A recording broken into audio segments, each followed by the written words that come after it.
الحمد للہ حمد الشاکرین والصلاة والسلام علی سید المرسلین اما بعد فاعوذ باللہ من الشیطان الرجیم بسم اللہ الرحمن الرحیم شہر رمضان الذی انزل فیہ القرآن قال اللہ تبارک و تعالی فی مقام آخر ان ھذا القرآن یہدی للتی ہی اقوم رب اشرح لی صدری ویسر لی امری واحلل عقدۃ من لسانی یفقہوا قولی سبحانک لا علم لنا الا ما علمتنا انک انت العلیم الحکیم اللہم انا نسألک علما نافعا ورزقا طیبا وعملا متقبلا۔ سبحان اللہ نہیں، آمین کہنے کا وقت ہے، آمین۔ میں نے دعا کی ہے کہ اے اللہ ہمیں یہاں بیٹھ کر اس علم کی دولت سے مالا مال فرما جو نفع والا علم ہو، اور ہمیں رزق عطا فرما جو پاک اور طیب ہو، اور ہمیں ایسا عمل عطا فرما جو تیری بارگاہ میں قبول ہو جائے۔ ٹھیک ہے؟ اللہم ارنا الحق حقا وارزقنا اتباعہ، آمین، وارنا الباطل باطلا وارزقنا اجتنابہ۔ ان اللہ وملائکتہ یصلون علی النبی یا ایھا الذین آمنوا صلوا علیہ وسلموا تسلیما۔ ہے فضا میں کیف و مستی عظمت قرآن سے۔ اب اسی پہ فوکس رہنا نا ہمارا، اور اس کی محبتوں کو انگ انگ میں اتارنا ہے، تو ساتھ ساتھ محسوس بھی کرنا ہے، صرف الفاظ تک محدود نہیں رہنا۔ ہے فضا میں کیف و مستی عظمت قرآن سے، ہے معطر قلب و جاں، ہے معطر قلب و جاں نکہت قرآن سے۔ پیارے رب العالمین کا کس قدر انعام ہے، پیارے رب العالمین کا کس قدر انعام ہے، جس نے ہم کو ہے نوازا نعمت قرآن سے، جس نے ہم کو ہے نوازا نعمت قرآن سے۔ اور اہل دنیا کو بھری دنیا مبارک ہو، مگر اہل دنیا کو بھری دنیا مبارک ہو، مگر میرا گھر آباد ہے تو دولت قرآن سے، میرا گھر آباد ہے تو دولت قرآن سے۔ یہ تو دنیا کی نعمت کا شکرانہ ہے۔ آگے کیا ہونے والا ہے؟ شاعر نے لکھا کہ با عمل قاری کو، کیا بولا میں نے؟ قاری کون ہے؟ جو قرآن کی تلاوت کرنے والا ہے، جو تلاوت کر کے ساتھ قرآن کے احکام پہ عمل بھی کرنے والا ہوگا۔ یہ اس کا حال بیان ہونے لگا ہے کہ با عمل قاری کو ہوگا حکم باری حشر میں، با عمل قاری کو ہوگا حکم باری حشر میں، ہے تیرا جنت ٹھکانہ برکت قرآن سے، ہے تیرا جنت ٹھکانہ برکت قرآن سے۔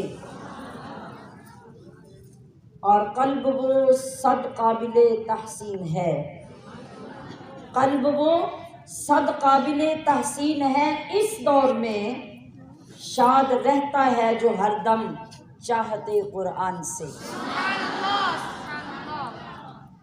آسان لفظوں میں کیا معنی ہوا کہ اس زمانے میں جہاں فتنے، بے عملی، دین سے دوری ہے، اس زمانے میں جو دل قرآن کی چاہت سے بھرا ہوا ہے، اور قرآن کی چاہت سے شاد آباد رہتا ہے، وہ 100 مبارکوں کا مستحق ہے۔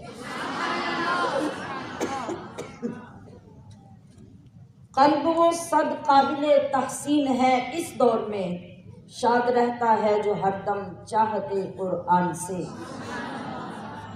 نام میں ایسی حلاوت کل زمانے میں نہیں، نام میں ایسی حلاوت یعنی مٹھاس، شیرینی، نام میں ایسی حلاوت کل زمانے میں نہیں، جو ملی میری زباں کو مدحت قرآن سے،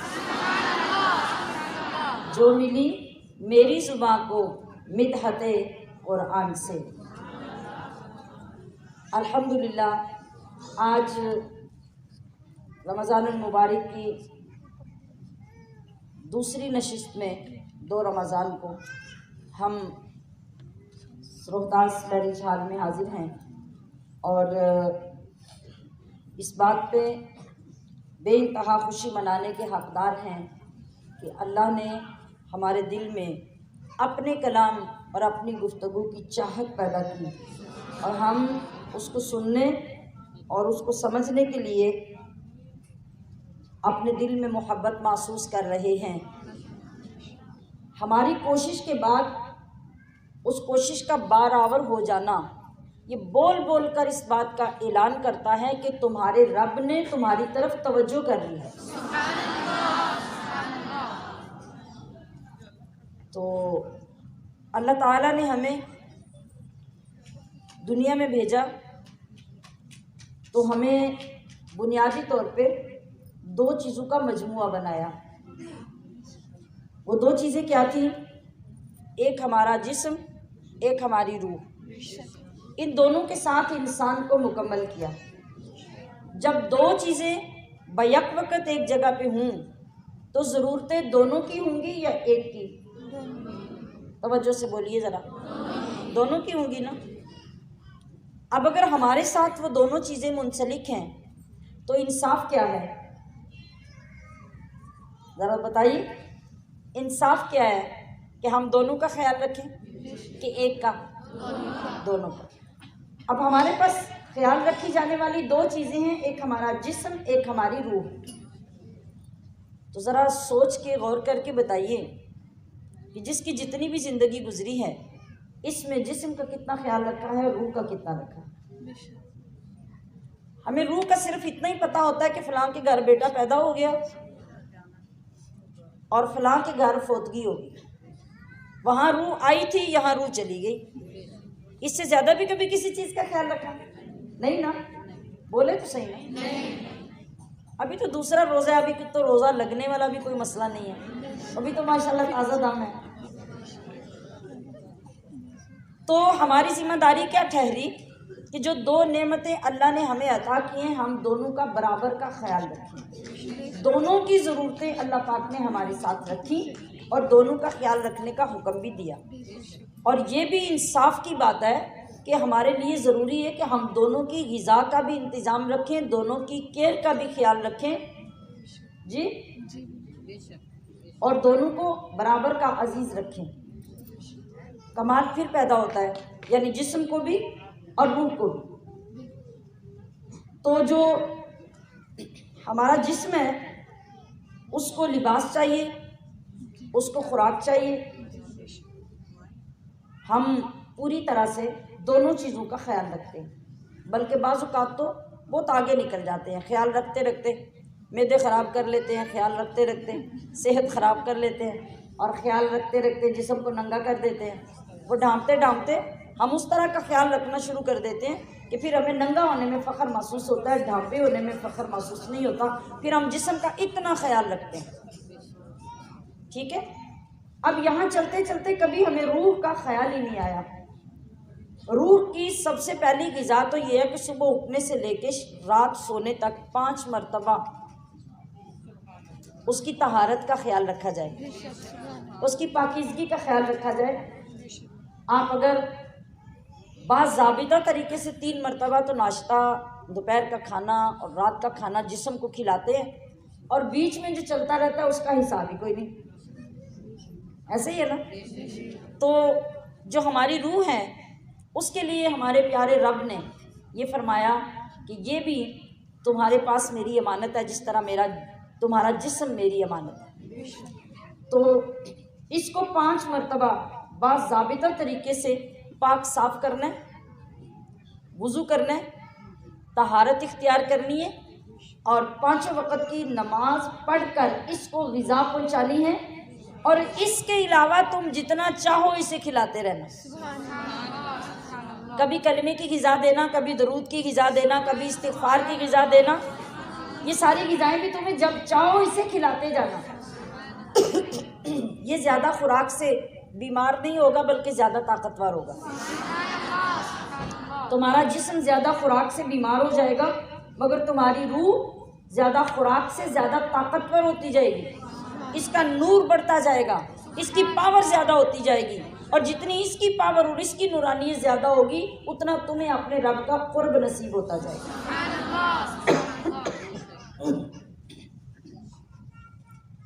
تو اللہ تبارک و تعالیٰ کی ربوبیت کا تقاضا بھی یہی تھا کہ انسان کی دونوں ضرورتیں پوری ہوتی رہیں تاکہ وہ زندگی کی آسائش بھی حاصل کر سکے اور ان آسائشوں کو صحیح مقصد کے لیے صحیح طریقے سے استعمال بھی کر سکے۔ تو اللہ تبارک و تعالیٰ نے ان دونوں ضرورتوں کو باحسن و کمال پورا کیا، یعنی بڑے حسن کے ساتھ اور بڑے کمال کے ساتھ اللہ پاک نے ان دونوں چیزوں کو پورا کیا۔ اللہ نے تو پورا کر دیا، اب حفاظت کرنا کس کی ذمہ داری تھی؟ ہماری۔ تو جس طرح اللہ رب العزت نے ہماری جسمانی ضروریات کی تسکین کے لیے زمین اور آسمان میں بہت ساری قوتیں ہمیں عطا کی، اور ان قوتوں کو دریافت کرنے کے لیے جب سے انسان دنیا میں آیا ہے تب سے لے کے آج تک وہ لگا ہوا ہے۔ دریافتیں نئی نئی ہوتی رہتی ہیں نا، ہر زمانے میں نئی نئی چیزیں سامنے آتی ہیں، استعمال کی، کھانے پینے کی، زندگی گزارنے کی۔ آج ہم جانتے ہیں کہ ہمارے 10 سال پہلے کیا تھا، 20 سال پہلے کیا تھا، 50 سال پہلے کیا تھا، اور آج کیا ہے۔ کتنی نئی نئی دریافتیں ہیں، یہ ساری تو اللہ نے اپنے خزانوں میں چھپا کے رکھی ہوئی ہے نا، بس انسان کی جو اپنی صلاحیت ہے وہ جو بروئے کار وہ لاتا ہے، آگے بڑھتا ہے، ترقی کرتا ہے، تو اللہ تعالیٰ کے ان خزانوں تک اسے رسائی حاصل ہوتی ہے۔ تو بالکل اسی طرح اللہ تبارک و تعالیٰ نے ہماری روحانی اور اخلاقی ضروریات کو پورا کرنے کے لیے اپنی ہدایت کو نازل فرمایا، اور وہ ہدایت کیسے بھیجی؟ اپنے نبیوں کے ذریعے سے۔ اللہ نے اپنے نبیوں کو مختلف اوقات میں کتابیں عطا کی، اور وہ کتابیں نبیوں نے اپنی اپنی امتوں کو پڑھ کر سنائیں، ان پر عمل کر کے خود دکھایا اور اپنی امتوں کو عمل کرنا سکھایا۔ کسی نبی کے بارے میں آپ قرآن کریم میں نہیں پڑھیں گے، نہ کسی عالم سے سنیں گے کہ نبی صرف تقریر کرتا تھا، نبی صرف واعظ کرتا تھا۔ نہیں، نبی جو کہہ رہا ہوتا تھا سر سے لے کے پیر تک اس کے جسم میں نظر آتا تھا۔ یہی تو حضرت سیدہ عائشہ صدیقہ رضی اللہ تعالی عنہا نے فرمایا تھا نا، جب کسی نے سوال کیا کہ ہمارے نبی کا اخلاق کیسا تھا، ہمارے نبی کی عادات کیسی تھی، تو حضرت سیدہ عائشہ نے کیا فرمایا؟ کانا خلقہ القرآن، نبی کا خلق دیکھنا ہے تو قرآن اٹھا کے دیکھ لو۔ سارا قرآن میرے نبی کا خلق ہی تو ہے۔ فرق کتنا تھا؟ فرق یہ تھا کہ اگر کسی نے پڑھا ہوا قرآن دیکھنا ہے تو یہ دیکھ لے، اگر کسی نے چلتا پھرتا قرآن دیکھنا ہے تو مصطفیٰ کو دیکھ لے۔ تو تمام نبیوں نے اس طریقے سے اپنی امتوں کو اندھیروں سے روشنی کی طرف سفر کروایا، جہالت سے ہدایت کی طرف سفر کروایا، اور گمراہی سے نکال کر اللہ کی طرف سفر کروایا۔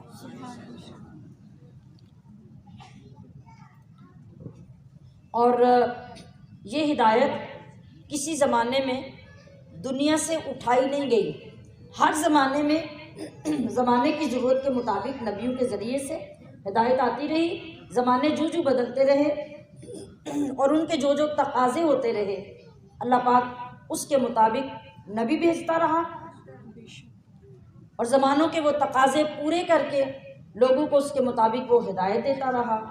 پھر مصطفیٰ کریم، آمینہ کے لال، عبداللہ کے نور نظر، نبیوں کے سرور، اللہ کے دلبر کا زمانہ جب آیا تو اللہ تبارک و تعالیٰ نے فرمایا کہ اے زمانے والو، اب بس، اب جتنے زمانے آئیں گے ان سارے زمانوں پہ غالب آنے والا ایک اپنا محبوب بھیج دیا ہے۔ اب قیامت تک تغیرات زمانہ ہوتے رہیں مگر میرا نبی اتنا کامل ہے، میرا محبوب اتنا مکمل اور اتنا اکمل ہے کہ ہر زمانے پہ راج میرے نبی کا ہوگا، ہر زمانے پہ سنت میرے نبی کی غالب ہوگی، ہر زمانے کو میرے نبی کے اخلاق کافی ہوں گے، اس کے بعد اب کسی کے آنے کی ضرورت نہیں ہوگی۔ اسی طرح جو کتاب نبی کو عطا کر کے بھیج رہا ہوں، یہ کتاب ہر زمانے کی ضروریات کو پورا کرے گی اور ہر زمانے کے حل یہ کتاب پیش کرے گی۔ تو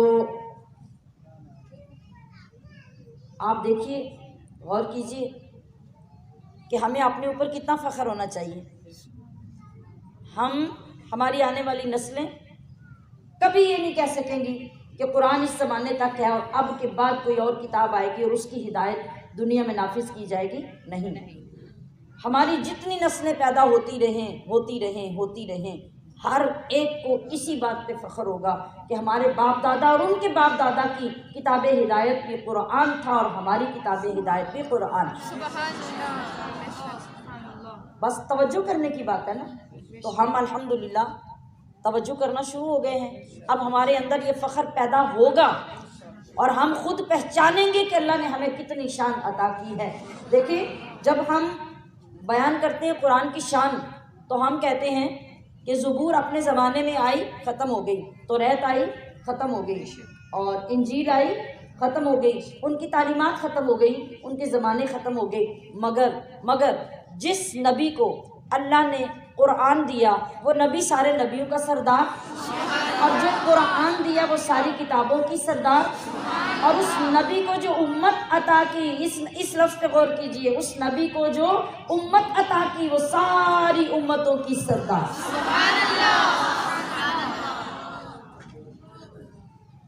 باپ کا بیٹا، اس کا بیٹا جب سردار کے پیچھے سردار بننا چاہتا ہے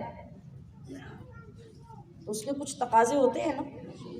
اگر باپ سردار ہے، بیٹے نے بھی سردار بننا ہے، تو پھر باپ کے شعبے میں آئے گا، اس کی تعلیمات حاصل کرے گا تو سردار بنے گا نا۔ باپ تو بہت پڑھا لکھا ہو، بڑا سلجھا ہوا، بااخلاق با کردار انسان ہو، اور بیٹا چٹا ان پڑھ اور ساری زندگی بری صحبتوں میں گزارے، آپ اس کو سردار بنا لیں گے؟ جی،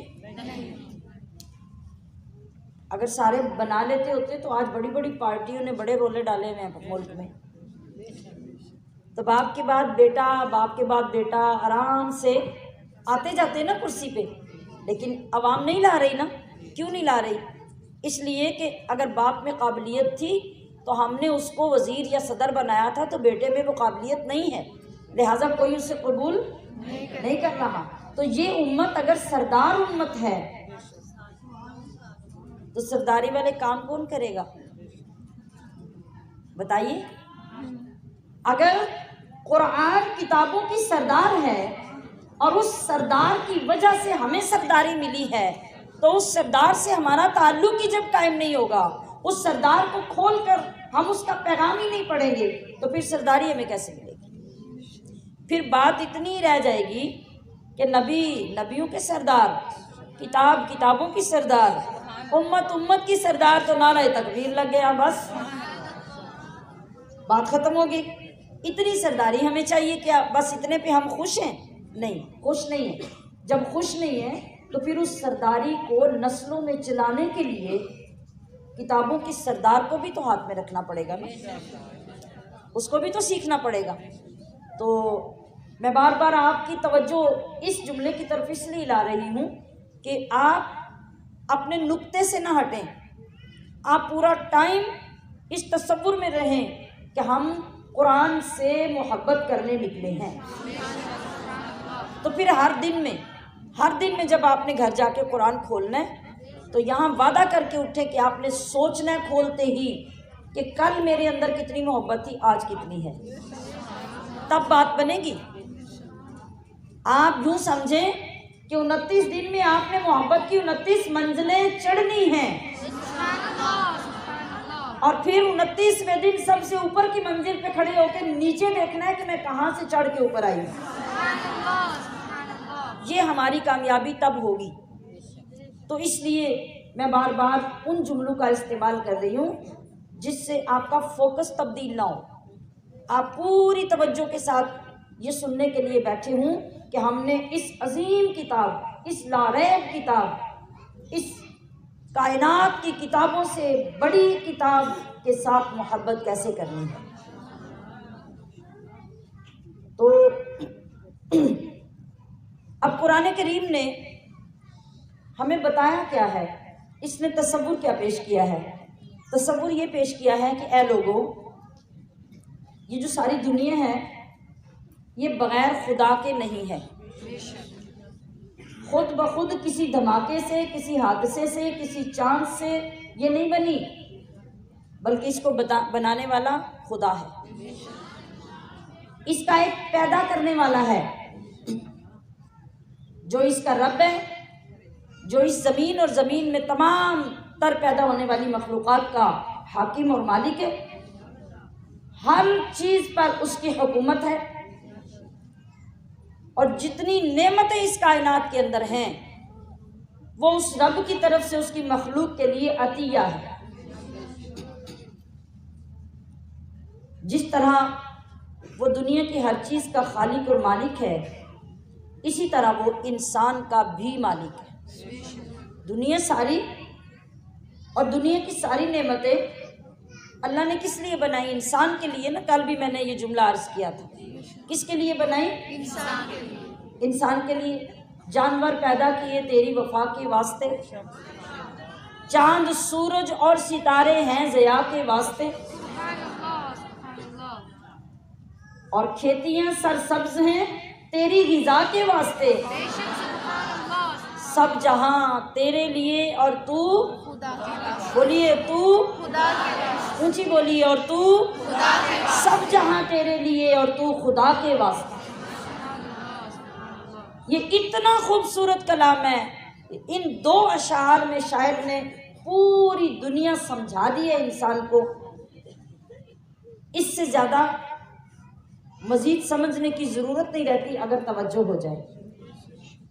ایک ایک چیز کو دیکھتا جا، سمجھتا جا، گنتا جا اے انسان، اور فخر کرتا جا کہ یہ سب تیرے غلام ہیں، یہ سب تیرے نوکر ہیں، اور تجھے اللہ نے کسی کا نوکر نہیں بنایا، تجھے اللہ نے صرف اپنا بندہ بنایا ہے، اپنی نوکری کے لیے پیدا کیا ہے۔ تو اس سے کیا ہوتا ہے؟ اگر ہم توجہ کرتے ہیں تو ہمارا ایمان مضبوط ہوتا ہے، اللہ کی ذات کے ساتھ تعلق پہلے سے زیادہ مضبوط ہوتا ہے۔ تو جس طرح انسان کے علاوہ تمام مخلوقات کا رب اللہ ہے، اسی طرح انسان کا رب اور خالق و مالک بھی اللہ ہے۔ دوسری بات جو قرآن بتا رہا ہے وہ کیا ہے کہ اللہ تعالیٰ نے انسان کی جو ذمہ داریاں بنائی ہیں خلیفہ بنا کر، اس خلافت کی ذمہ داریوں کو درست طریقے سے، ٹھیک طریقے سے ادا کرنے کے لیے اللہ نے انسان کو اپنی طرف سے ہدایت سے نوازا، اور ہدایت دینے کے لیے اس نے اپنے نبی کو بھیجا، اور اس نبی نے ہمارے تک اللہ کا پیغام پہنچایا بھی اور کر کے دکھایا بھی۔ تیسری بات یہ کہ قرآن نے یہ باتیں انسان کو سمجھا دی ان کا شعور انسان کی فطرت میں ڈال دیا گیا اور بندگی کے راستے کی تشریح، توضیح، آسانی کے لیے سب سے پہلے اللہ نے اس زمین پر سیدنا حضرت آدم علیہ السلام کو بھیجا۔ اس کے بعد پھر یہ سلسلہ نبیوں کا چلتا رہا حتیٰ کہ محبوب خدا احمد مجتبیٰ صلی اللہ علیہ وسلم کی آمد ہوئی۔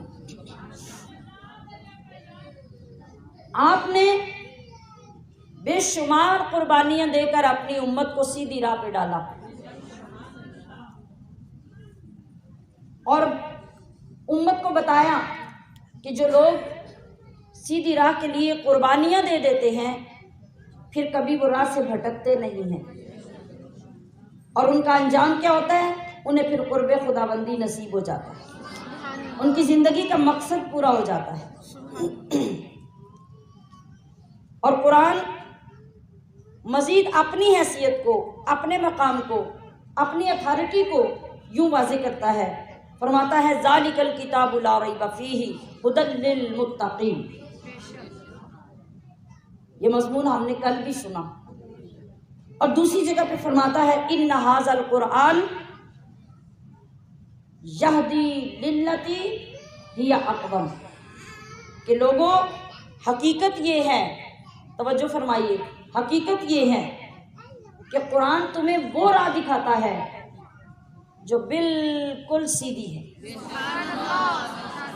پتہ کیا چلا کہ قرآن کو چھوڑ کر ہم جتنے علوم و فنون کے ماہر ہو جائیں ہم سیدھی راہ پہ نہیں چل سکتے۔ ہاں، قرآن کے ذریعے پہلے اپنی سیدھی راہ کا تعین کر لو، اس سے واقفیت حاصل کر لو، اس کی معرفت جب تمہیں نصیب ہو جائے تو پھر دنیا بھر کے علوم و فنون سیکھو، کوئی علم، کوئی فن تمہیں گمراہ نہیں ہونے دے گا، اس لیے کہ راستہ تم نے پہلے قرآن سے منتخب کر لیا۔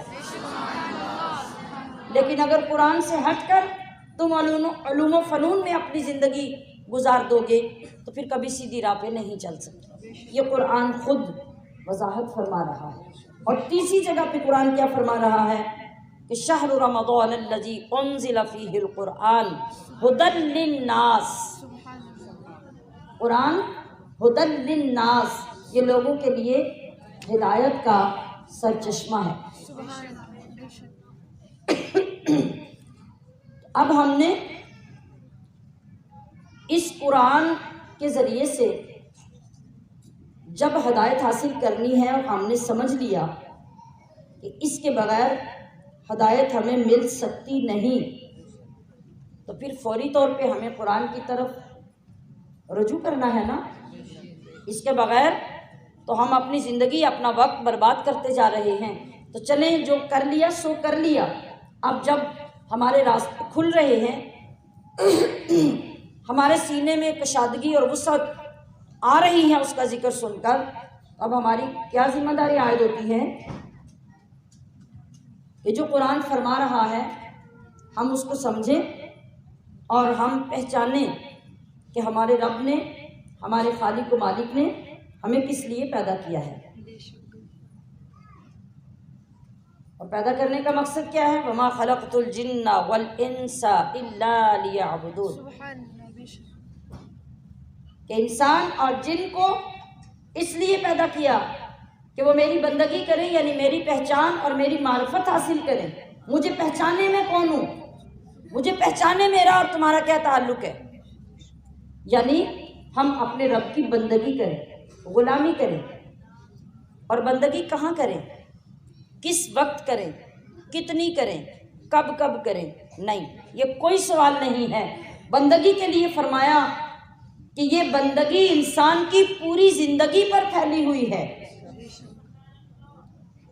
اس کی ہر سانس، اس کا ہر لمحہ، اس کی ہر سوچ ابدیت سے معمور ہونی چاہیے۔ ہر سانس کے اندر، ہر لمحے کے اندر، ہر سوچ کے اندر کیا ہونا چاہیے؟ تصور بندگی، اپنے آپ کو ہر جگہ پر، ہر موقع پر انسان اللہ کا بندہ سمجھے۔ تو بندہ سمجھنے کا سب سے مضبوط ثبوت کیا ہوگا کہ بندے کا عمل بتائے گا کہ یہ کسی کا غلام ہے، بندے کا عمل بتائے گا کہ یہ کسی کا بندہ ہے۔ جس عمل میں سرکشی ہوگی، جس عمل میں بے عملی ہوگی، جس عمل میں نافرمانی ہوگی، وہ عمل خود بتائے گا کہ یہ کسی کی آبزرویشن میں نہیں ہے، یہ کسی کے احکام کی پابندی میں نہیں ہے، اس کو کوئی پوچھنے والا سمجھانے والا نہیں ہے۔ آج ہماری کوئی ایک اولاد نافرمان ہو جائے تو ساری دنیا کہتی ہے نا انہوں کوئی پوچھنے والا ہے ہی نہیں، کہتی ہے کہ نہیں؟ آپ کے گھروں میں شکایتیں آتی ہیں کہ نہیں؟ آتی ہیں نا۔ خود والدین عاجز آ جاتے ہیں اور ایک وقت ایسا آتا ہے کہ انہیں پھر لوگوں کے آگے ہاتھ جوڑ کے کہنا پڑتا ہے کہ ساڑھے نہ لو بات دے۔ آتا ہے موقع کہ نہیں؟ مائیں ساری بیٹھی ہے، آپ بتائیے ذرا۔ تو کس چیز نے لوگوں کو بتایا کہ یہ سرکش ہے؟ کس نے بتایا یہ نافرمان ہے؟ کس نے بتایا یہ بد کردار ہے؟ اس کے عمل نے۔ تو یہی عمل ہمارا عبودیت میں دیکھا جاتا ہے نا۔ اگر ہمارا عمل بتا رہا ہے کہ ہم اللہ کے احکام کی پابندی میں چل رہے ہیں تو دنیا کہے گی کہ واہ یہ ہے اللہ کا بندہ۔ اعمال بتائیں گے، بول کر آپ کو نہیں کہنا پڑے گا، آپ کو کوئی ٹائٹل اختیار نہیں کرنا پڑے گا۔ آپ کا ہر عمل، آپ کا اٹھنا بیٹھنا، چلنا پھرنا، آپ کی گفتگو، آپ کے شب و روز کی ایکٹیویٹیز خود بتائیں گی لوگوں کو کہ یہ ہوتا ہے اللہ کا بندہ۔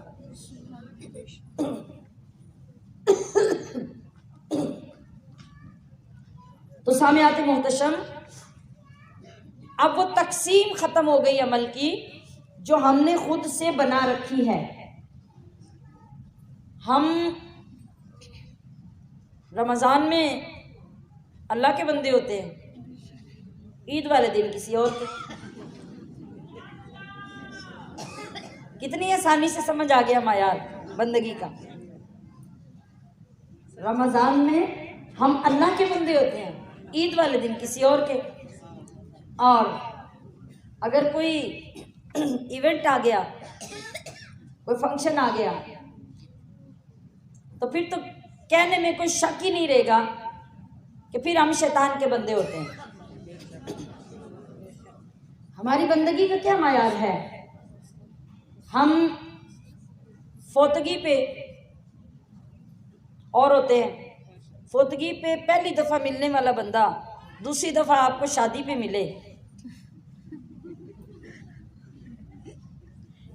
تو کیا صورتحال ہوگی؟ 10 دفعہ آپ کے پاس سے گزر جائے گا تو آپ کو پہچان نہیں سکے گا، ایسے ہی ہے نا؟ تو کس کے بندے ہیں ہم؟ ذرا سوچیں، آج فیصلہ تو کریں، بندے کس کے ہیں ہم؟ جب اللہ ایک ہے، زندگی ایک ہے، معیار ایک ہے، اور ہر لمحے ہر موقع پہ اس نے ہمیں اپنی عبودیت کا پابند فرمایا ہے، تو ہم کدھر چل رہے ہیں؟ ہمارے کتنے خدا ہیں؟ ہمارا شادی پہ خدا اور ہوتا ہے، عید پہ اور ہوتا ہے، سالگرہ پہ اور ہوتا ہے، اور رمضان میں ہمارا اپنا ہی اللہ ہوتا ہے۔ فوتگی ہو جائے تب بھی اپنا ہی ہوتا ہے، پھر ہم بڑے نیک بنے ہوتے ہیں ماشاءاللہ سے، ڈھونڈ کے سفید چادر نکال کے اوپر لیتے ہیں، چٹی سفید۔ یہ چیزیں ایسی ہیں کہ بڑے لائٹ طریقے سے میں حقیقتوں سے پردہ اٹھا رہی ہوں، اور یہ ہمارے اپنے ماحول کی باتیں، ہمارے اپنے معاشرے کی باتیں، ہمارے اپنے خاندانوں کی باتیں ہیں، یہ کہیں باہر سے نہیں ہیں۔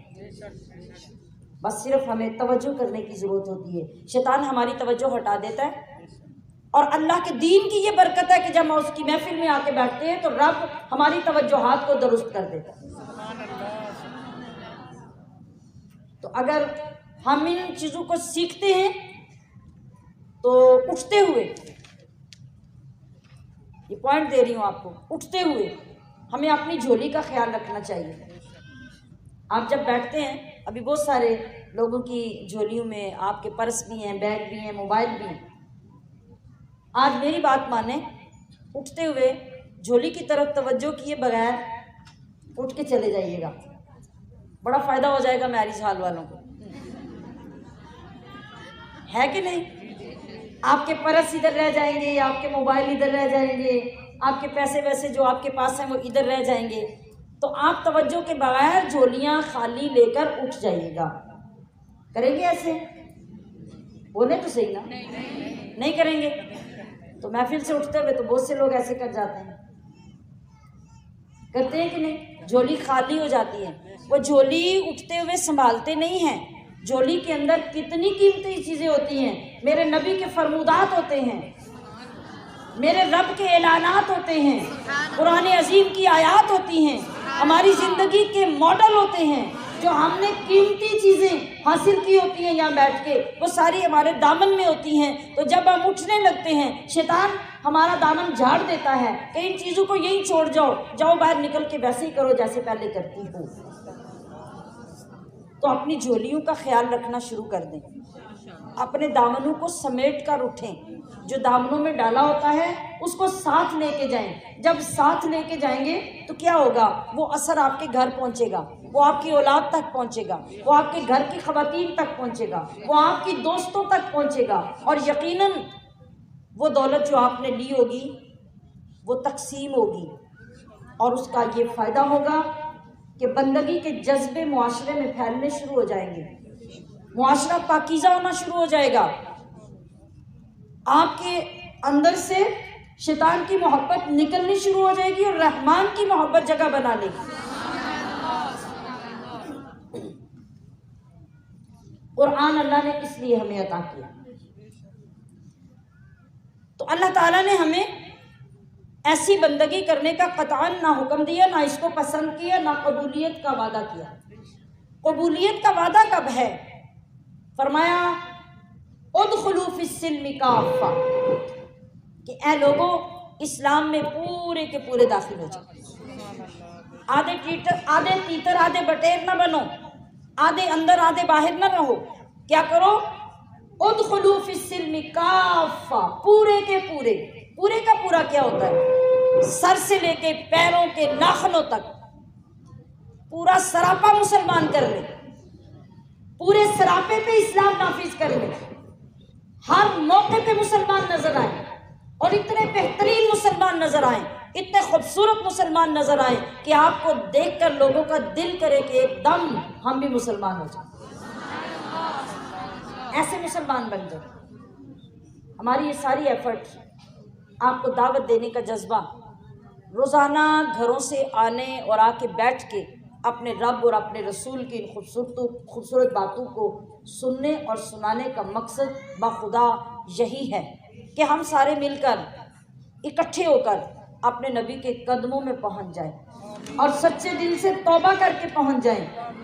تو حضور کے قدموں میں جب اتنے امتی توبہ کر کے جمع ہو کے جائیں گے تو یقیناً آپ کی رحمت جوش میں آئے گی، آپ کو دیکھ کر خوشی ہوگی کہ میری اتنی امت گمراہی سے ہدایت اور رحمت کی طرف آ رہی ہے، تو یقیناً آپ اپنی رحمت بھرے ہاتھ رب کریم کی بارگاہ میں اٹھا کر ہمارے لیے دعا فرمائیں گے۔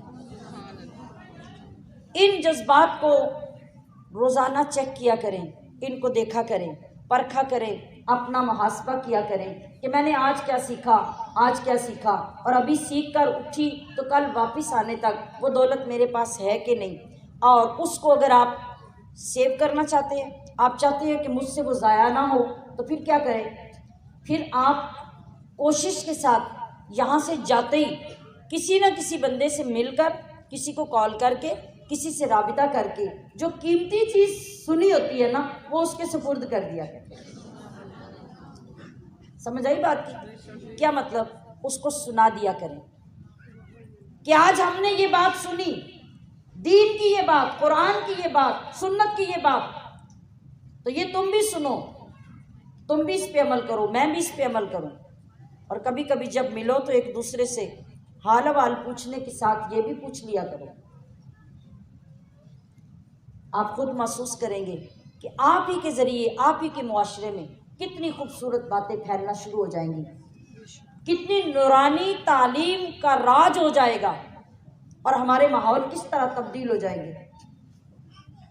ایک دوسرے کو غلط کام کرتے دیکھ کر محبت سے منع کرنا سیکھیں، محبت سے اصلاح کرنے کا جذبہ پیدا کریں، دشمنی نہ کریں، کسی کو لعن طعن نہ کریں۔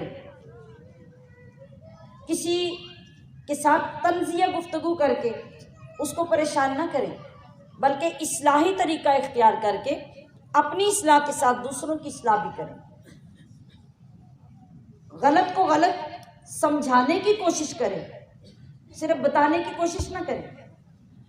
اگر ہم ان طریقوں کو اختیار کر لیں تو یقین کیجئے ہم خود بھی اللہ کے پسندیدہ بندوں میں شامل ہو جائیں گے، اور ہمارے ساتھ چلنے والے بھی اللہ کے پسندیدہ بندے بن جائیں گے، اور ہمارا مقصد اس کے سوا اور کچھ نہیں ہے۔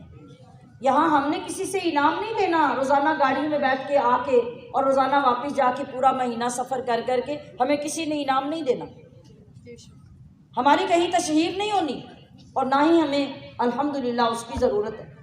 ہم صرف اور صرف اپنے رب کو راضی کرنے کے لیے، اس کی رحمتوں کو جھولیوں میں بھرنے کے لیے، اپنے گناہوں سے توبہ کرنے کے لیے، اپنی عبادات کو سیکھنے کے لیے، اپنے علم میں بہتری اور عروج لانے کے لیے اور عمل کی جستجو لے کر نکلتے ہیں، تو کامیابی تب ہے جب ہم ان ساری چیزوں کو حاصل کرنے میں کامیاب ہو جائیں۔ تو الحمدللہ ہم نے مختصر طریقے سے جو انداز اختیار کیا، اللہ رب العزت ہمیں اس پہ استقامت عطا فرمائے، اور ہم اس پاک کلام کے ذریعے اپنی زندگیوں میں انقلاب لانے میں کامیاب ہو جائیں۔ تو آج کے سبق کی طرف بڑھتے ہیں۔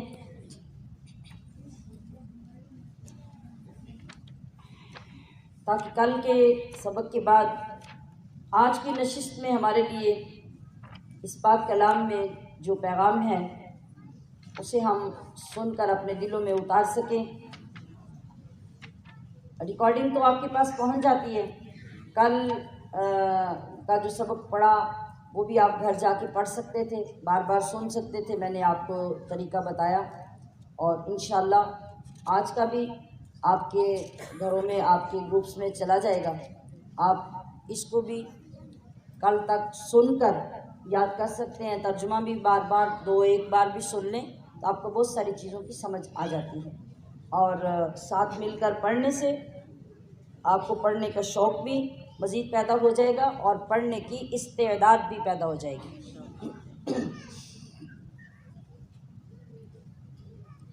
اعوذ باللہ من الشیطان الرجیم، بسم اللہ الرحمن الرحیم۔ وَإِذْ قَالَ رَبُّكَ لِلْمَلَائِكَةِ إِنِّي جَاعِلٌ فِي الْأَرْضِ خَلِيفَةً قَالُوا أَتَجْعَلُ فِيهَا مَن يُفْسِدُ فِيهَا وَيَسْفِكُ الدِّمَاءَ وَنَحْنُ نُسَبِّحُ بِحَمْدِكَ وَنُقَدِّسُ لَكَ قَالَ إِنِّي أَعْلَمُ مَا لَا تَعْلَمُونَ۔ وعلم آدم الأسماء كلها ثم عرضهم على الملائكة فقال أنبئوني بأسماء هؤلاء إن كنتم صادقين۔ قالوا سبحانك لا علم لنا إلا ما علمتنا إنك أنت العليم الحكيم۔ قال يا آدم أنبئهم بأسمائهم فلما أنبأهم بأسمائهم قال ألم أقل لكم إني أعلم غيب السماوات والأرض وأعلم ما تبدون وما كنتم تكتمون۔ وَإِذْ قُلْنَا لِلْمَلَائِكَةِ اسْجُدُوا لِآدَمَ فَسَجَدُوا إِلَّا إِبْلِيسَ أَبَى وَاسْتَكْبَرَ وَكَانَ مِنَ الْكَافِرِينَ۔ وَقُلْنَا يَا آدَمُ اسْكُنْ أَنْتَ وَزَوْجُكَ الْجَنَّةَ وَكُلَا مِنْهَا رَغَدًا حَيْثُ شِئْتُمَا وَلَا تَقْرَبَا هَٰذِهِ الشَّجَرَةَ فَتَكُونَا مِنَ الظَّالِمِينَ۔ فأزلهما الشيطان عنها فأخرجهما مما كانا فيه وقلنا اهبطوا بعضكم لبعض عدو ولكم في الأرض مستقر ومتاع إلى حين فتلقى آدم من ربه كلمات فتاب عليه إنه هو التواب الرحيم قلنا اهبطوا منها جميعا فإما يأتينكم مني هدى فمن تبع هداي فلا خوف عليهم ولا هم يحزنون والذين كفروا وكذبوا بآياتنا أولئك أصحاب النار هم فيها خالدون يا بني إسرائيل اذكروا نعمتي التي أنعمت عليكم وأوفوا بعهدي أوف بعهدكم وإياي فارهبون وآمنوا بما أنزلت مصدقا لما معكم ولا تكونوا أول كافر به ولا تشتروا بآياتي ثمنا قليلا وإياي فاتقون ولا تلبسوا الحق بالباطل وتكتموا الحق وأنتم تعلمون وأقيموا الصلاة وآتوا الزكاة واركعوا مع الراكعين أتأمرون الناس بالبر وتنسون أنفسكم وأنتم تتلون الكتاب أفلا تعقلون واستعينوا بالصبر والصلاة وإنها لكبيرة إلا على الخاشعين الذين يظنون أنهم ملاقو ربهم وأنهم إليه راجعون يا بني إسرائيل اذكروا نعمتي التي أنعمت عليكم وأني فضلتكم على العالمين واتقوا يوما لا تجزي نفس عن نفس شيئا ولا يقبل منها شفاعة ولا يؤخذ منها عدل ولا هم ينصرون وإذ نجيناكم من آل فرعون يصومونكم سوء العذاب يذبحون أبناءكم ويستحيون نساءكم وفي ذلكم بلاء من ربكم عظيم وإذ فرقنا بكم البحر فأنجيناكم وأغرقنا آل فرعون وأنتم تنظرون وإذ واعدنا موسى 40 ليلة ثم اتخذتم العجل من بعده وأنتم ظالمون ثم عفونا عنكم من بعد ذلك لعلكم تشكرون وإذ آتينا موسى الكتاب والفرقان لعلكم تهتدون وإذ قال موسى لقومه يا قوم إنكم ظلمتم أنفسكم باتخاذكم العجل فتوبوا إلى بارئكم فاقتلوا أنفسكم ذلكم خير لكم عند بارئكم فتاب عليكم إنه هو التواب الرحيم وإذ قلتم يا موسى لن نؤمن لك حتى نرى الله جهرة فأخذتكم الصاعقة وأنتم تنظرون ثم بعثناكم من بعد موتكم لعلكم تشكرون وظللنا عليكم الغمام وأنزلنا عليكم المن والسلوى كلوا من طيبات ما رزقناكم وما ظلمونا ولكن كانوا أنفسهم يظلمون وإذ قلنا ادخلوا هذه القرية فكلوا منها حيث شئتم رغدا وادخلوا الباب سجدا وقولوا حطة نغفر لكم خطاياكم وسنزيد المحسنين فبدل الذين ظلموا قولا غير الذي قيل لهم فأنزلنا على الذين ظلموا رجزا من السماء بما كانوا يفسقون صدق اللہ العظیم۔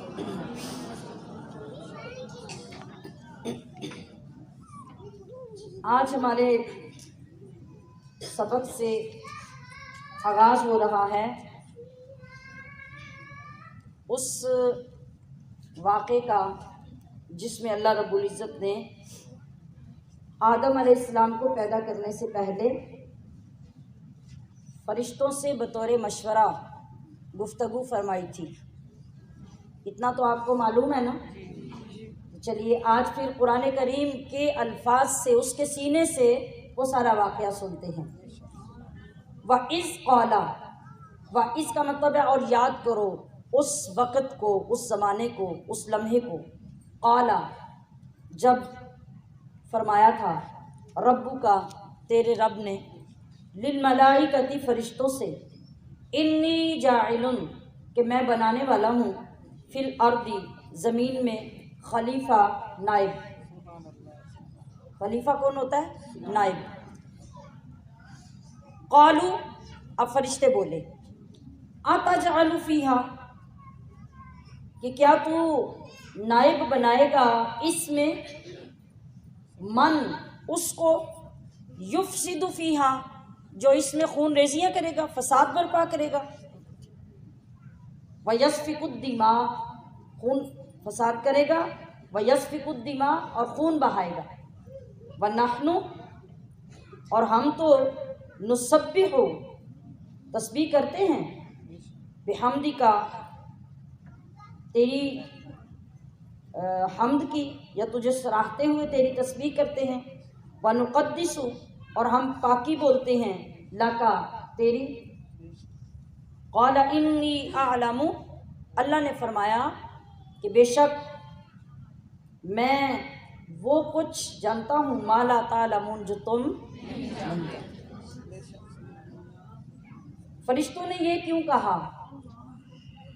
فرشتوں نے یہ اس لیے کہا، تفاسیر میں لکھا ہے کہ چونکہ انسان کے زمین میں آنے سے پہلے جنات یہاں رہتے تھے، اور جنات قتل و غارت کرتے، فساد کرتے، تو اس سین کو دیکھ کر فرشتوں نے اس طرح اللہ سے کہا کہ جب یہ خلیفہ بنے گا تو یہ بھی جا کے وہی کچھ کرے گا جو جنات کر رہے ہیں۔ تو اللہ تبارک و تعالیٰ نے کیا فرمایا کہ میں جس حکمت کے تحت اور جس وجہ سے انسان کو اپنا نائب بنا رہا ہوں، تمہیں کیا معلوم؟ جو میں جانتا ہوں تم تھوڑی جانتے ہو۔ تو یہاں پر آپ دیکھیے کہ اللہ رب العزت نے فرشتوں سے بطور مشورہ یہ بات شیئر کی، جس سے یہ پتہ چلا کہ کوئی بھی شخص جو سربراہ ہو، جو بڑا ہو، اس کے ماتحت بہت سے لوگ رہتے ہوں، تو اللہ کی سنت یہ ہے کہ ان سب لوگوں کے ساتھ بھی کوئی اہم کام کرنے سے پہلے مشورہ کر لیا جائے۔ کیا ہوتا ہے؟ اس مشورے سے ایک تو برکت پیدا ہو جاتی ہے، دوسرے یہ ہوتا ہے کہ جتنے لوگ آپ کے سامنے ہوتے ہیں، جن سے آپ مشورہ کرتے ہیں، ہر ایک کو اللہ تعالیٰ نے الگ صلاحیت عطا کی ہے، ہر ایک کا دماغ الگ سے کام کرتا ہے، اور بعض اوقات ہم دیکھتے ہیں کہ مشورہ کرنے سے ایسی برکت ظاہر ہوتی ہے کہ ہمارے سے چھوٹا جو ہمارے سامنے بیٹھا ہوتا ہے وہ اتنی بہترین رائے دیتا ہے کہ آپ حیران رہ جاتے ہیں، وہ بات آپ کے ذہن میں نہیں ہوتی، اس کے ذہن میں آ جاتی ہے۔ تو گویا اللہ کو تو ایسی رائے کی ضرورت نہیں تھی کہ اللہ سے بڑھ کر کوئی اللہ کو مشورہ دے گا، اللہ نے یہ اپنے بندوں کو سکھانے کے لیے، یہ سبق دینے کے لیے یہ کیا۔ اور دوسری بات یہ کہ فرشتوں کو یہ سن کر ان کے ذہن میں وہ سوال پیدا ہو جو وہ سوال کرنا چاہتے ہیں، اور وہ اس سوال کا اظہار اپنے رب کے سامنے کریں، اور رب پھر ان کو اس بات کا جواب دے۔ تو یہ فرمانے کے بعد اللہ نے کیا کیا؟ وَعَلَّمَ آدَمَ الْأَسْمَاءَ كُلَّهَا، اللہ تعالیٰ نے آدم کو تمام چیزوں کے نام سکھا دیے۔ نام کیسے سکھائے؟ اور تمام چیزیں کیا؟ تب سے لے کے ابھی جب تک قیامت آئے گی جو چیز بھی دنیا میں پیدا ہونی تھی اللہ نے ان ساری چیزوں کے نام آدم علیہ السلام کو سکھا دیا۔ سکھا دینے کا مطلب ان کا علم دے دیا، یا علم کی بات ہو رہی ہے۔ اور سکھایا کیسے جاتا ہے؟ آپ بچے کو پڑھانا شروع کر دیں، الف انار سین سیب پڑھا دیں، بچے نے یاد کر لیا۔ اب یہاں لا کے آپ سیب رکھ دیں، بچے کو پتہ چلے گا یہ کیا ہے؟ ایسے سکھانے کا کوئی فائدہ ہے؟ بولے نا، نہیں ہے نا۔ الف انار آپ نے پڑھایا، بچے نے یاد کر لیا، اب آپ یہاں لا کے بچے کے سامنے انار رکھ دیں، وہ بتائے گا یہ کیا ہے؟ ایسے سیکھنے کا کیا فائدہ؟ تو پھر اللہ نے کیسے سکھایا ہوگا؟ ذرا سوچیں کیا منظر ہوگا۔ جب آدم کو پیدا کیا تو قیامت تک کائنات میں جو چیز پیدا کرنی تھی وہ سب لا کے آدم کے سامنے رکھی، اور جس طرح آپ اگر کلرز والا قاعدہ لے کے بچے کو پڑھاتے ہیں نا، انگلی رکھ کے کہ یہ الف ہے اور یہ انار ہے اور یہ سین ہے اور یہ سیب ہے، تو پھر جب پہلی مرتبہ بچہ باہر نکلتا ہے نا تو ریڈی پہ پڑا ہوا سیب دیکھتا ہے تو وہ زور زور سے کہتا ہے سین سیب، وہ سیب ہے، میں نے وہ دیکھا ہوا ہے، میں نے وہ بک پہ پڑھا ہوا ہے۔ اب مزہ ہے نا سیکھنے کا، کہ وہ جہاں دیکھے گا اس کو پہچان ہوگی۔ تو اللہ رب العزت نے آدم علیہ السلام کو کیسے سکھایا ہوگا؟ دنیا بھر میں قیامت تک پیدا ہونے والی چیزیں سامنے رکھ کر ان کی پہچان کروائی اور ان کو سکھایا۔ پھر کیا کیا؟ ثم اعرضهم، پھر وہ ساری کی ساری چیزیں سامنے لا کے رکھی، علی الملائکہ، فرشتوں کے سامنے لانے کا مطلب کہ فرشتوں کے سامنے سے پردے ہٹا دیے، وہ چیزیں سامنے پیش کی جیسے آدم کے سامنے پیش کی۔ فقالا، پھر اللہ نے فرمایا فرشتوں ذرا ادھر دیکھو، اور انبئونی، ذرا مجھے بتاتے جاؤ، باسمائی ہؤلاء، یہ جو سب کچھ تمہیں نظر آ رہا ہے نا، مجھے ان کے نام تو ذرا بتاتے جاؤ۔ ان کنتم صادقین، اگر تم اپنی اس بات میں سچے ہو جو تم نے پہلے کہی ہے کہ جب میں بندے کو خلیفہ بناؤں گا، انسان کو، آدم کو، تو آدم کی اولاد جا کے دنیا میں فساد کرے گی، خون ریزیاں کرے گی، تو اگر تم اپنی اس بات میں سچے ہو تو تم ذرا مجھے یہ سب بتاؤ۔ فرشتے دیکھ کر حیران رہ گئے اور کہا کہ قالو، وہ سارے بولے سبحانک، پاک ہے تو، لا علم لنا، ہمیں کچھ علم نہیں، الا مگر، ما علمتنا، اتنا ہی جتنا تو نے ہمیں سکھایا۔ یعنی آدم کو تو سکھا دیا، ہمیں تو سکھایا ہی نہیں، جب سکھایا نہیں تو ہمیں پتہ کیسے ہوگا؟ انک انت العلیم الحکیم، بے شک تو ہی علم و حکمت والا ہے۔ اب ان کی سمجھ میں بات آ گئی کہ اللہ اگر تو آدم کو اپنا خلیفہ بنا کے دنیا میں بھیج رہا ہے اور خلیفہ بنا کے پیدا کرنا چاہتا ہے تو تیری حکمتیں تو ہی جانتا ہے، اور اس کا علم تیرے ہی پاس ہے، ہمارے پاس علم نہیں۔ قال یا آدم، اب جو آدم کو پہلے پڑھا لیا تھا، سکھا لیا تھا، اب آدم کی طرف رب کریم متوجہ ہوا اور فرمایا یا آدم انبئہم، اب تم ذرا بتاؤ، باسمائہم، ان تمام چیزوں کے نام۔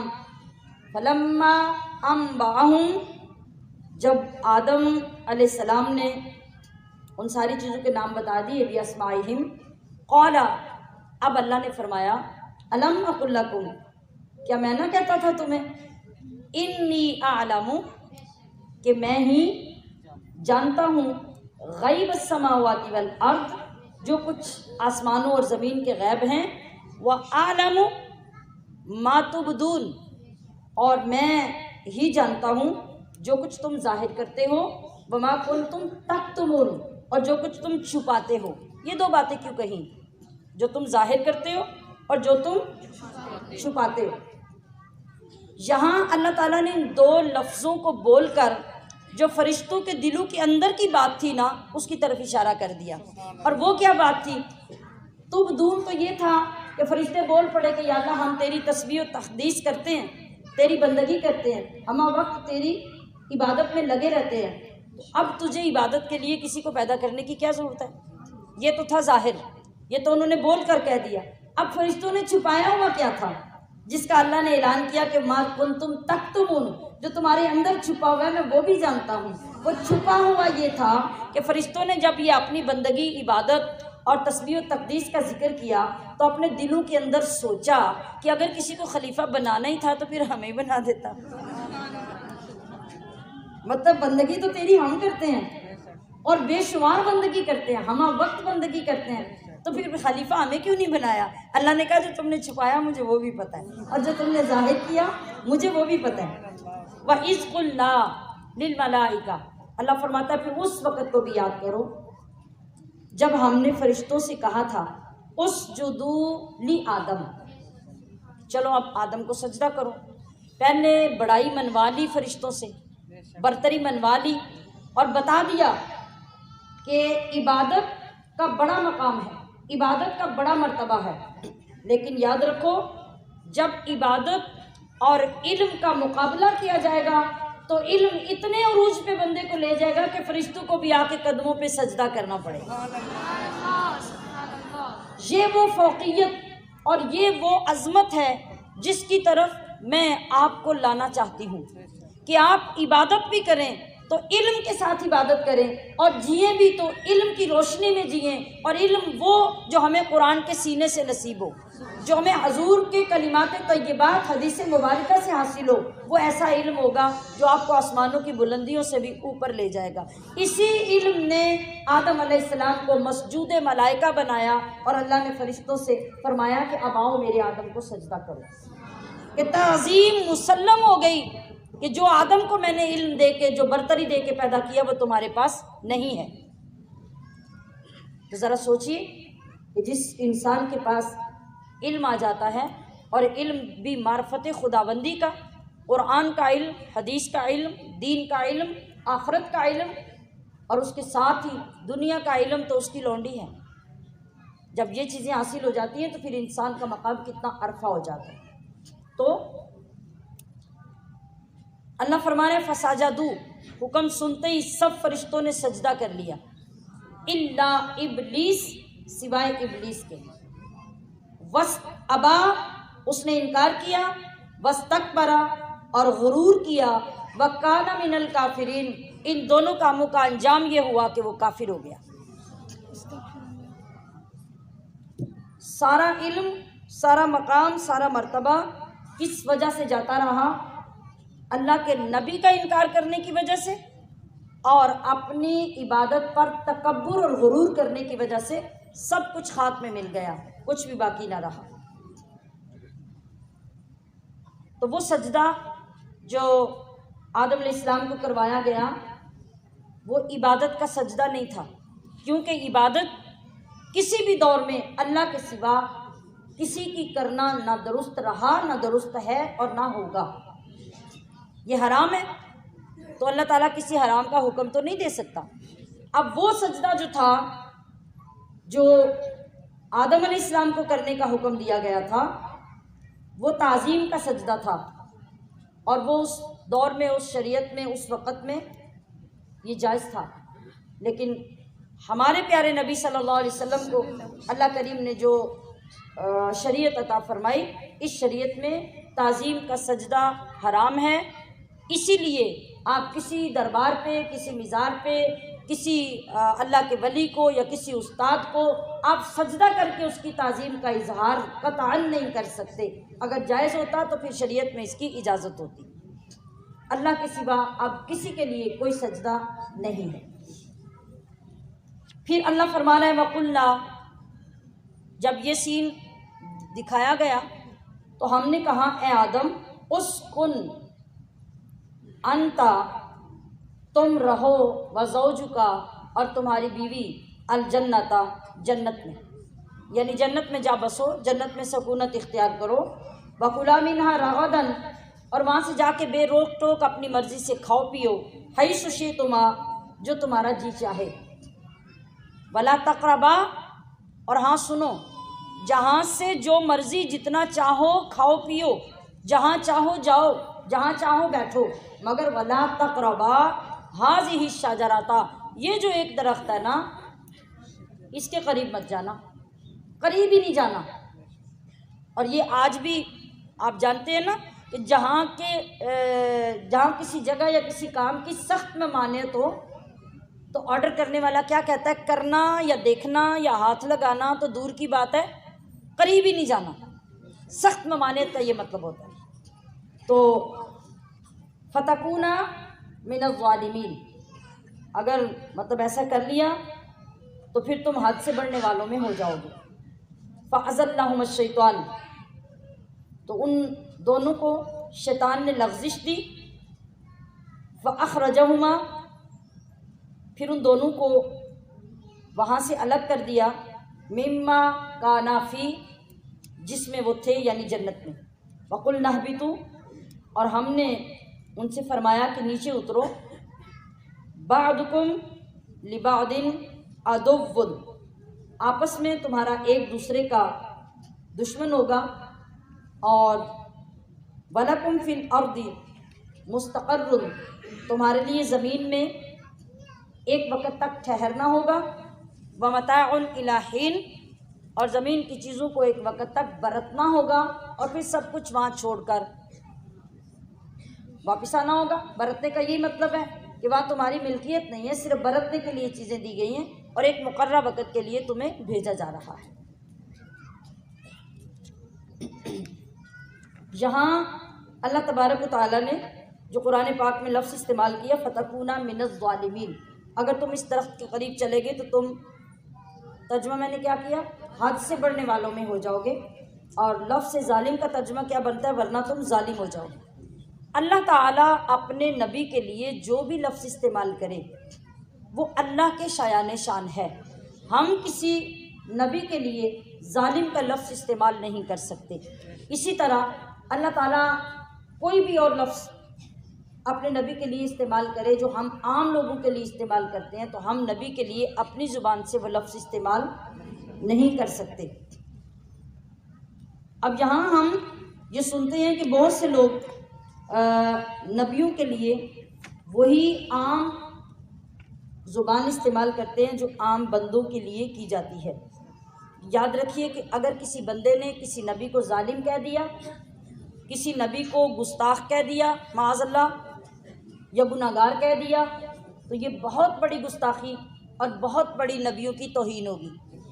انسان کو ایسا کہنے کی قطعاً اجازت نہیں ہے۔ آج کل ہم دیکھتے ہیں کہ بہت سے لوگ بے باکی اور جہالت کی وجہ سے جو دل میں آتا ہے وہ کہتے چلے جاتے ہیں، لیکن یہاں ہمیں بہت احتیاط کرنے کا حکم دیا گیا ہے۔ جیسا کہ آدم علیہ السلام کے بارے میں بہت سارے لوگ یہ کہتے ہوئے اپنے آپ کو بڑا سیانہ، بڑا عقل مند سمجھتے ہیں کہ نہ بابا آدم دانا کھاتا تو نہ ہمیں مصیبت پڑتی۔ یہ بہت سارے لوگوں کی زبان سے میں نے سنا ہے، معاذ اللہ معاذ اللہ۔ میں نے یہ سمجھانے کے لیے لفظ آپ کو استعمال کیے ہیں سامنے کہ آپ سن کے یاد کریں کہ آپ نے بھی کتنے لوگوں سے یہ جملہ سنا ہوگا، سنتے ہیں کہ نہیں؟ اور کئی خواتین کو یوں کہتے ہوئے بھی میں نے سنا ہے اور انہیں روکا بھی ہے کہ غلطی تو اللہ کے نبیوں سے بھی ہو جاتی ہے، اور غلطی تو آدم سے بھی ہو گئی تھی۔ تو نعوذ باللہ یہ کفریہ کلمات ہیں۔ اگر ابھی بھی یہاں بیٹھے لوگوں میں کسی کو ایسا کہنے کی عادت ہے اور زندگی میں کبھی کہا ہو تو اس طرح کلمہ پڑھ کے اپنے آپ کو رب کے حضور پیش کرے جیسے مسلمان ہونے کے لیے پیش کیا جاتا ہے۔ کسی بھی نبی کے لیے ایسا کلمہ کہنے سے ایمان جاتا رہے گا۔ اس کی مثال ایسے ہی ہے کہ جیسے ایک بادشاہ ہے نا یا ایک وزیر ہے، اس کے ماں باپ اس کو بلا کے ڈانٹیں، برا بھلا کہیں، اور ارد گرد جو اس کے مشیر ہیں، کوئی گن مین ہے، کوئی باڈی گارڈ ہے، وہ سن رہا ہو کہ وزیر اعظم صاحب کو ابا جی سے ڈانٹ پڑی ہے، تو وہ کہے لو جی ابا جی نے ڈانٹ لیا تو میں وہ لفظ کہہ لوں گا تو کیا فرق پڑے گا۔ تو بادشاہ سلامت جب آئیں ادھر یا وزیر اعظم آئیں باہر گیٹ کی طرف تو وہ بھی کھڑے ہو کے سامنے اکڑ کے ڈانٹنا شروع کر دے، وہ کہے گی تمہارے باپ نے نہیں ڈانٹا، میں نہیں ڈانٹ سکتا، آپ کی عقل کیا کہتی ہے؟ کیا وزیر اعظم کا باپ اور گن مین یا باڈی گارڈ دونوں برابر ہیں؟ کیا دونوں ایک جیسا سلوک وزیر اعظم سے کر سکتے ہیں؟ تو پھر ہم نبی کے لیے وہ الفاظ بولنے کی جرت کیسے رکھتے ہیں کہ جو الفاظ رب اپنے کسی نبی کے لیے بولے گا؟ یہ بات اس طرح سمجھنا ہمارے لیے آسان ہے۔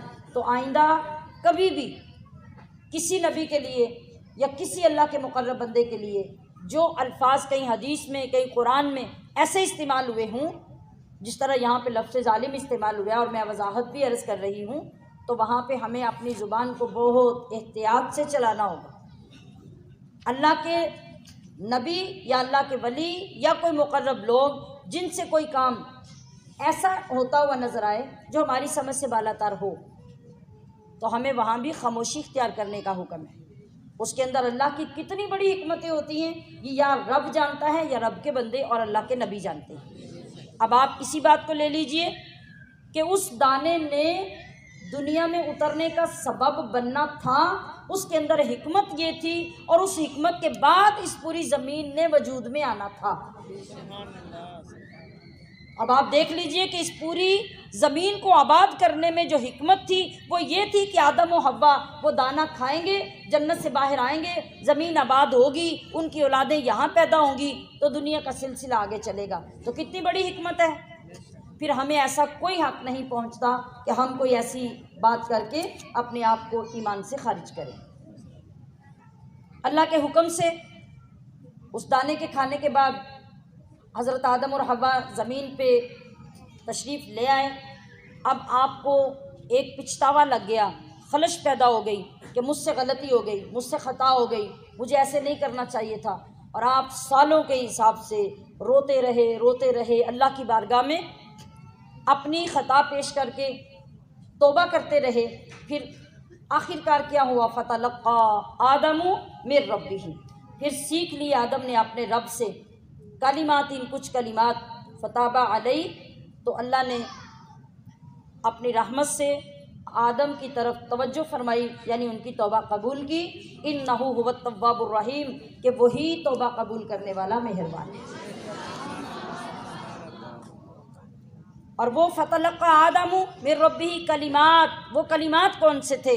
وہ کلمات میرے اور آپ کے نبی کے نام کا وسیلہ تھا کہ اللہ نے آدم علیہ السلام کے ذہن میں وہ بات ڈالی۔ یکدم ان کی توجہ گئی کہ جب آپ کے جسم میں روح ڈالی گئی، آپ نے آنکھیں کھولیں، آپ کی نظر عرش کے پائے پر گئی، تو وہاں آپ نے سب سے پہلے دیکھا کہ لکھا ہوا تھا لا الہ الا اللہ محمد الرسول اللہ۔ تو آپ کو نظر آیا کہ یہ کیسا بابرکت اور کیسا عظیم الشان نام ہے کہ جس نام کو اللہ نے اپنے نام سے ملا کے لکھا ہوا ہے۔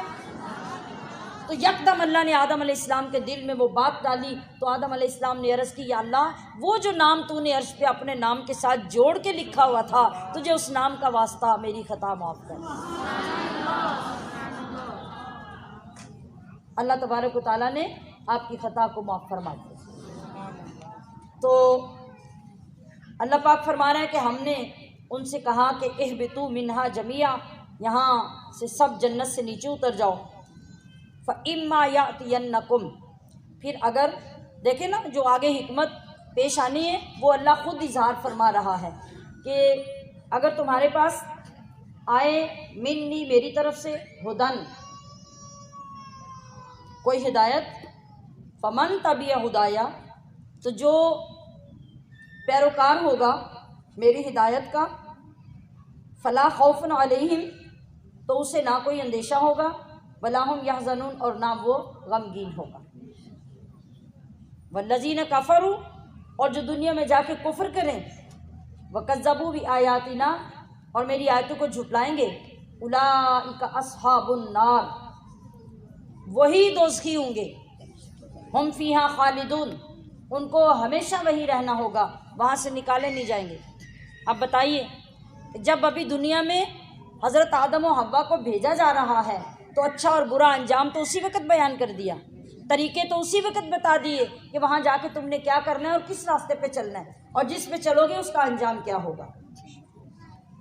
یا بنی اسرائیل، اب یہاں سے آگے مضمون تبدیل ہو گیا۔ اب بنی اسرائیل کون ہے؟ بنی اسرائیل، بنی کا مطلب ہوتا ہے اولاد یا بیٹے، ٹھیک ہے۔ اسرا کا معنی ہوتا ہے عبد یعنی بندہ،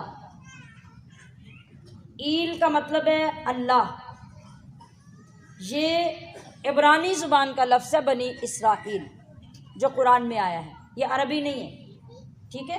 اس کا مطلب کیا بنا پھر؟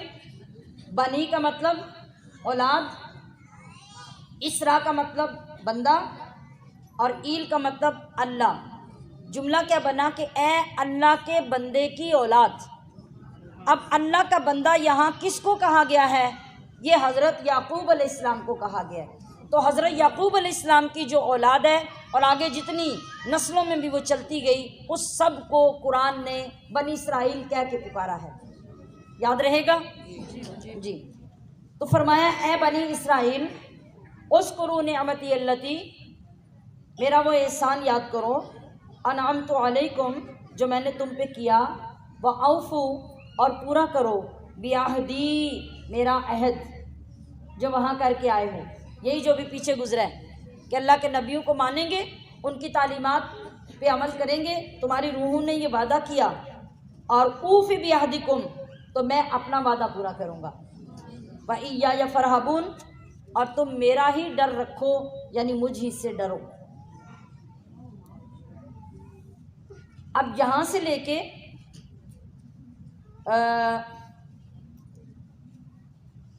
آگے تقریباً 150 نمبر آیت تک مختلف طریقوں سے بنی اسرائیل کے واقعات، ان کے احکام، ان کے برے اعمال، ان کے اوپر کی جانے والی نعمتیں، ان کا مسلسل آگے ذکر آتا جا رہا ہے۔ یہاں اللہ تعالیٰ نے یہودیوں کو، کہ بنی اسرائیل کون ہے؟ یہودی، آج کے دور میں جن کو یہودی کہا جاتا ہے، ان کو مخاطب کر کے یاد دلایا جا رہا ہے کہ ذرا سوچو کہ تمہارے بڑوں پہ میں نے کیا کیا احسانات کیے ہیں۔ یہ بنی اسرائیل ہی تھے جن کو فرعون سے ظلم سے نجات دینے کے لیے اللہ نے دریائے نیل کے اندر سوکھی سڑک بنا دی اور پانی کو دونوں طرف یوں کھڑا کر دیا جیسے سیمنٹ کی دیواریں کھڑی ہوتی ہیں۔ اور یہی بنی اسرائیل تھے جن کے سائے کے لیے جنگل کے اندر اللہ نے بادلوں کو سائبان بنا دیا۔ یہی بنی اسرائیل ہیں جن کے لیے اللہ نے آسمان سے من و سلوہ اتارا، اور یہی بنی اسرائیل ہیں جن کو اللہ تعالیٰ نے طرح طرح کی فتح عطا فرمائی۔ یہی بنی اسرائیل ہیں جن کے لیے موسیٰ علیہ السلام کے ایک عصا سے 12 چشمے جاری کر دیے۔ کیا یہ چھوٹی چھوٹی باتیں ہیں؟ اللہ فرما رہا ہے کہ ذرا یہ ساری نعمتیں میری یاد کرو، اور آمنو بما انزلتو اور ایمان لاؤ اس پر جو میں نے اتارا، مصدقاً تصدیق کرتا ہوا، لما معاکم اس کلام کی جو تمہارے ساتھ ہے، یعنی تمہاری توریت کی تصدیق کرنے کے لیے میں نے قرآن نازل کیا۔ تو اب میرے محبوب کے زمانے میں تمہارے اوپر لازم ہے کہ میرے محبوب کی شریعت پر، کتاب پر، نبوت پر ایمان لاؤ۔ ولا تکونوا اور مت ہو جاؤ، اول کافر بہ سب سے پہلے اس کے منکر، ولا تشتروا بآیاتی اور نہ لو میری آیتوں کے بدلے، ثمنا قلیلا تھوڑے دام یا تھوڑی قیمت۔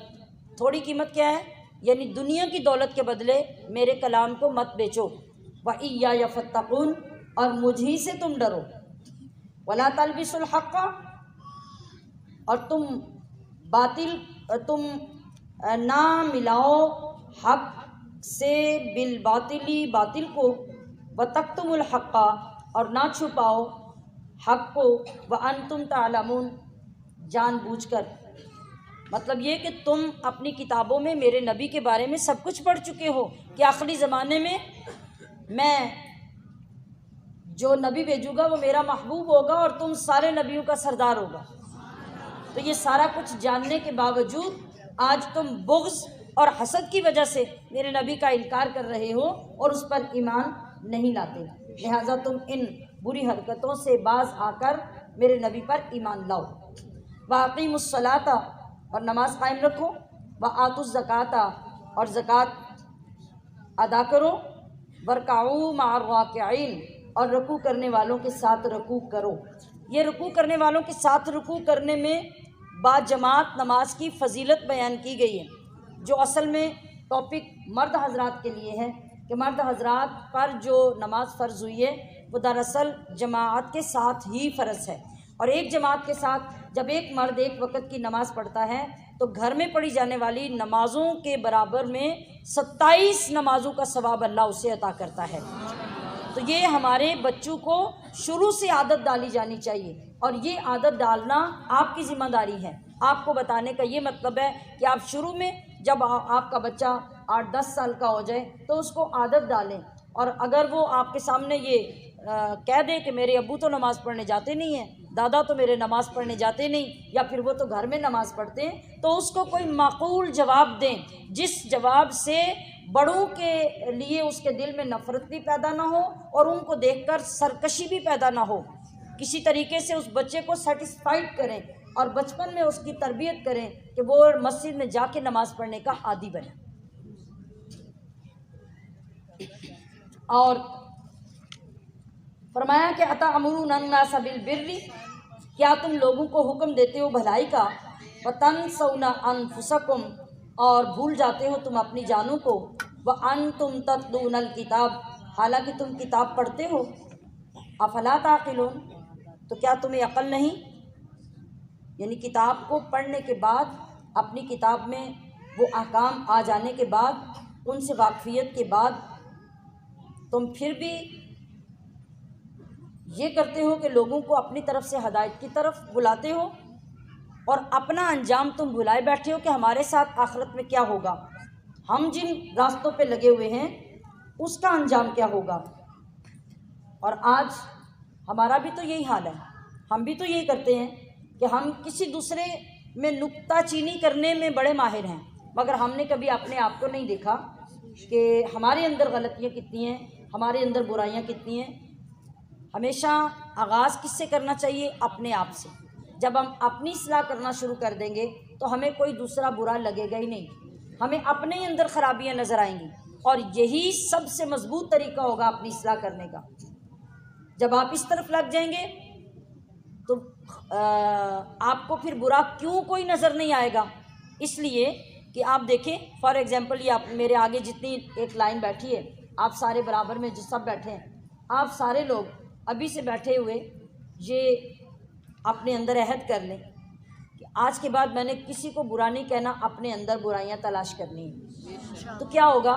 آپ اپنے اندر کریں، آپ اپنے اندر، آپ اپنے اندر، آپ اپنے اندر، تو سب کی اصلاح تو آٹومیٹیکلی ہوگی، ہو گئی نا۔ یعنی ہم اپنے دائیں یا بائیں دیکھنے کی بجائے اپنے سینے کی طرف دیکھیں نا، آپ بھی دیکھیں، آپ بھی دیکھیں۔ جب سب نے دیکھنا شروع کر دیا تو برائیاں تو سب کی ختم ہونی شروع ہو گئی۔ تو طریقہ ہمیں یہ اختیار کرنا ہے، اس سے ہماری اصلاح کے مضبوط راستے نکلتے ہیں، اور شریعت مطہرہ پر عمل کی ہمیں توفیق نصیب ہوتی ہے۔ وَاسْتَعِینُوا بِالصَّبْرِ وَالصَّلَاةِ اور مدد چاہو صبر سے اور نماز سے۔ کیا سمجھ آئی آپ کو؟ نماز سے اور کس سے؟ صبر سے مدد چاہو۔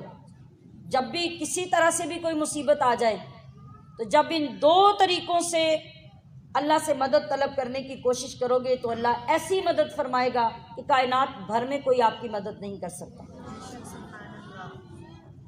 صبر کرو گے تو اللہ اس کے بدلے میں کیا فرما رہا ہے؟ ان اللہ مع الصابرین، اللہ خود آپ کے ساتھ ہو جائے گا، تو آپ کو کسی کی مدد کی ضرورت نہیں رہے گی۔